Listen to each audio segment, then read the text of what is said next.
রাজধানীর বিজয়নগর এলাকায় গুলিবিদ্ধ ঢাকা ৮ আসনের সম্ভাব্য স্বতন্ত্র প্রার্থী ওসমান হাদিকে পরিবারের ইচ্ছায় ঢাকা মেডিকেল কলেজ হাসপাতাল থেকে রাজধানীর এভার কেয়ার হাসপাতালে নেওয়া হচ্ছে।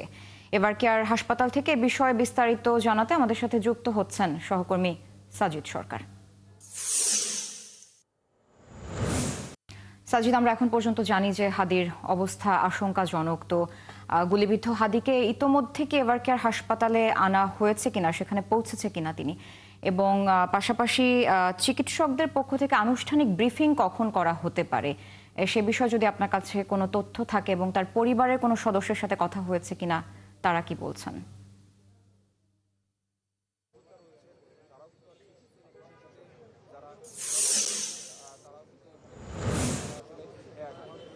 মেহজাবিন, এভার কেয়ার হাসপাতালে ঠিক ৮টা ৫-এর দিকে নেওয়া হয়েছে এবং এখানে আনার পরে তাকে আইসিইউ অর্থাৎ নিবিড় পরিচর্যা কেন্দ্রে রাখা হয়েছে। এর আগে ঢাকা মেডিকেল কলেজ হাসপাতালে সেখানে তার প্রাথমিক চিকিৎসা হয়েছে এবং শুরুতে তাকে সার্জারি অর্থাৎ অস্ত্রোপচার হয়েছে মাথায়। সেই অস্ত্রোপচারের পর চিকিৎসকরা যেটি জানিয়েছেন সেটি হচ্ছে যে তার ব্রেনে বড় ধরনের আঘাত আছে, অর্থাৎ ব্রেন এখন পর্যন্ত যে অবস্থায় রয়েছে সেই অবস্থা থেকে তিনি এখন এই মুহূর্তে আসলে কোমায় রয়েছেন। একই সাথে তার বুকে এবং পায়েও আঘাতের চিহ্ন রয়েছে। তবে এটি আসলে যখন তিনি গুলিবিদ্ধ হন ঠিক সেই মুহূর্তে রিকশা থেকে পড়ে গিয়ে এই দুটি স্থানে হয়তোবা আঘাত লেগেছে বলে প্রাথমিকভাবে ধারণা করছে।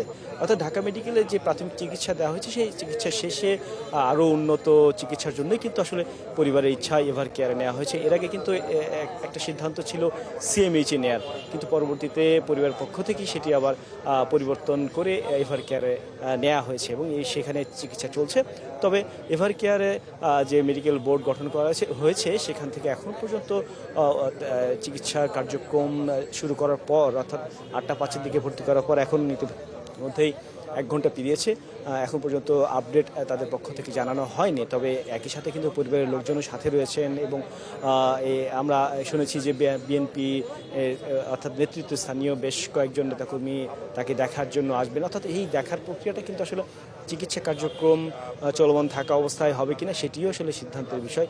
একই সাথে আমরা এর আগে বলছিলাম যে ঘটনাস্থল অর্থাৎ বিজয়নগর যে কালভার্ট রোড সেখানকার তারা প্রত্যক্ষদর্শী এবং সকাল থেকে তার সাথে যারা ছিলেন, বিশেষ করে তার রাজনৈতিক সহকর্মী যারা ছিলেন, তারা যেটি জানিয়েছেন দুজন ব্যক্তিকে তারা শনাক্ত করতে পেরেছেন। যে দুজন ব্যক্তি মোটরসাইকেলে করে গুলি করে মোটরসাইকেল নিয়ে পালিয়ে যায়, সেই দুজন সকাল থেকেই আসলে ফলো করছিলেন হাদিকে এবং তিনি যখন নির্বাচনী প্রচারণা করছিলেন ওই এলাকায় এবং সেখানে একেবারে তার পাশে বসা ছিল এরকম দুজনকে আসলে শনাক্ত করা গিয়েছে। সেই দুজনের চেহারা এবং মুখে মাস্ক পরা ছিল, একজন পাঞ্জাবি, একজন ব্লেজার পরা ছিল এবং এই দুজনের চেহারার সাথে মোটরসাইকেলে যারা দুজন ছিল তাদেরকে কিন্তু তারা শনাক্ত করেছেন ইতিমধ্যে এবং সেই ছবিগুলো কিন্তু আইনশৃঙ্খলা বাহিনীর কাছে সরবরাহ করা হয়েছে তাদের পক্ষ থেকে এবং ইতিমধ্যে ডিএমপির পক্ষ থেকেও কিন্তু ঘোষণা দেওয়া হয়েছে।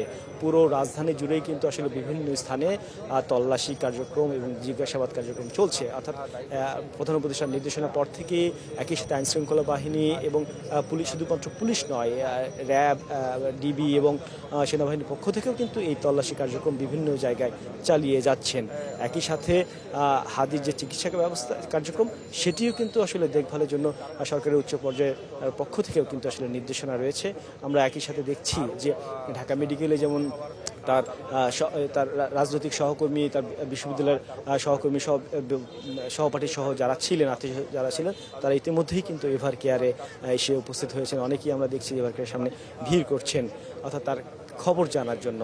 তিনি যেহেতু ঢাকা ৮ আসন থেকে নির্বাচন করছেন, একই সাথে জুলাই যোদ্ধা হিসেবে তার যে অবদান, সেই অবদানের কারণে কিন্তু অনেকেই এসে কিন্তু উপস্থিত হয়েছেন এবং তারাও কিন্তু অপেক্ষায় আছেন। ধন্যবাদ যুক্ত হওয়ার জন্য। আপনি থাকুন সেখানে, নিশ্চয়ই পরবর্তীতে আবারও আপনার সাথে যুক্ত হয়ে সেখানকার আপডেট জানবো। দর্শক, ঢাকা ৮ আসনের সম্ভাব্য স্বতন্ত্র প্রার্থী ওসমান হাদি তিনি গুলিবিদ্ধ হয়েছেন, তার শারীরিক অবস্থার সবশেষ আপডেট জানাচ্ছিলেন এভার কেয়ার হাসপাতালের সামনে থেকে আমাদের সহকর্মী সাজিদ সরকার।